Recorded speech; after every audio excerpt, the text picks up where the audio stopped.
Okay, so this is going to be a stupid video because it's going to be about self-defense in Sweden, and that's a stupid topic. So I steeled myself with a gin and tonic.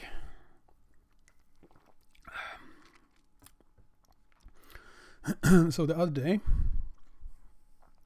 actually yesterday, a farm owner got sent to jail for actually a long time in Sweden. I don't remember how long though. Because he defended himself and his wife from attack. So what happened was he got back home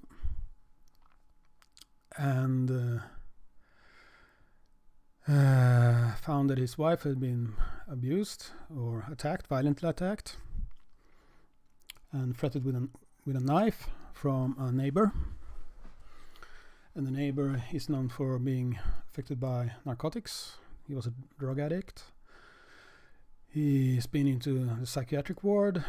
He had paranoid delusions, etc. And he threatened her with a knife and all that. And shortly afterwards, he returned on a motorcycle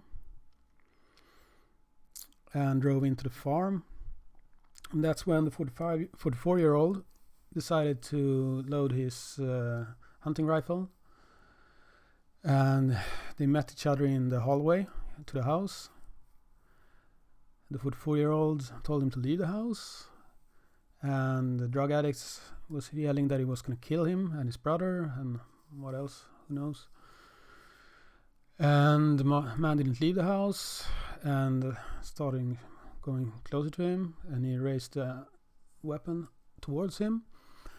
The man then grabbed the barrel and tried to tear it from his hands, and apparently he had the finger on the trigger, and a shot went off and it hit him in the chest and he died. So apparently a 30-06 to the chest is not good for your health. He was high on narcotics at the time as well.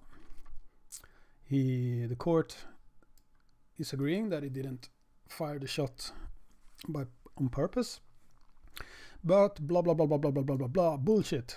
He was acting oaktsamt in Swedish. What's that in English? He was careless because he picked up a firearm. Pointing a firearm towards another person is dangerous, is what the court is saying.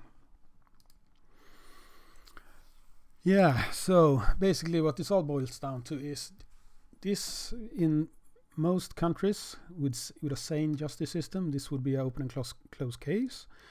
He was defending his life, but not in Sweden. In Sweden, he now has to pay about 10,000 euros or dollars to the relatives of this person, and he's going to be sitting in jail for a couple of years just because he was worried for his life and tried to defend himself.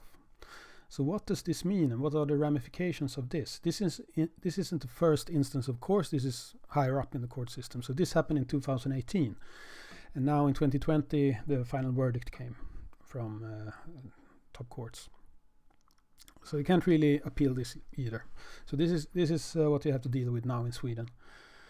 And that means that you cannot defend yourself, because some asshole judge is going to sit at his bench and make up reasons for why you should have shot a warning shot, or you should have called the police, or the police at a farm, they're hours away at best. There is no police on the countryside in Sweden. So yeah, there is really no self-defense in Sweden, no legal self-defense in Sweden. So what does this mean? Yeah, I'm not gonna say what it actually means, but because I'm probably gonna get on some list. But what it means is you cannot defend yourself, and you are a victim, and that's the way the state wants it to be. And also, if you see someone getting harmed, for example, a woman is attacked by some madman, don't interfere. If you manage to free the woman from the madman and you hurt the madman, you are the one who gets in trouble. Some child is lost, don't help the child, you will be accused of being a pedophile or whatever, you'll be in trouble. And at the same time, on social media, the Swedish police is saying we need more civil courage. People need to step up and tell people not to shoplift or whatever it is. Why should... Every time I see the police, this happens all the time. Every time I see the police post on this, saying shit like that on social media, I tell everyone that, no, do not follow this advice. This is stupid advice. You're not allowed to proper self-defense. You're not allowed to prepare for self-defense, except maybe go to some fighting class or whatever. We're not allowed to own pepper spray, tear gas, anything like that. No non-lethal weapons. If anything can be construed to be a weapon, like for example this thing, if I carry this in a pocket and I somehow had to defend myself with this piece of shit,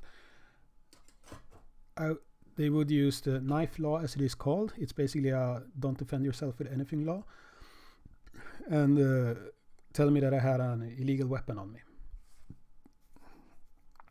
A screwdriver would be construed as being a weapon if you actually defended yourself with it.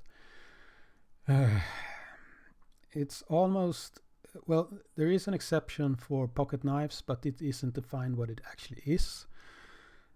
A kitchen knife had to go to the highest level of courts in Sweden before a woman had a kitchen knife because she was making dinner at a friend's house. So she had it in her purse, and there was some altercation on the other side of the street, so she dropped her purse, went over there and dragged the perpetrator away from the victim. She was the only one prosecuted because she actually had a kitchen knife in her handbag, which was on the other side of the road. That was never involved in the altercation, but she was still sentenced, and it took years and years and years for her to get cleared. That's the level of stupid. So never intervene if you see any violence happening. Go the other direction. Please call the police. They won't show up in time, of course, but that's the best you can do. The subway usually has an emergency number you can call for the guards, but they won't do anything because many subway stations, they're not allowed to go there because there's so much violence. And they will tell you to call 112, which is the emergency number in Sweden.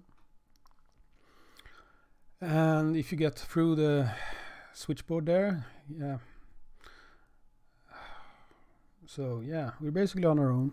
And if I ever had to defend myself because I didn't have any other choice, I would still, as soon as possible, just run away and never tell a soul about it.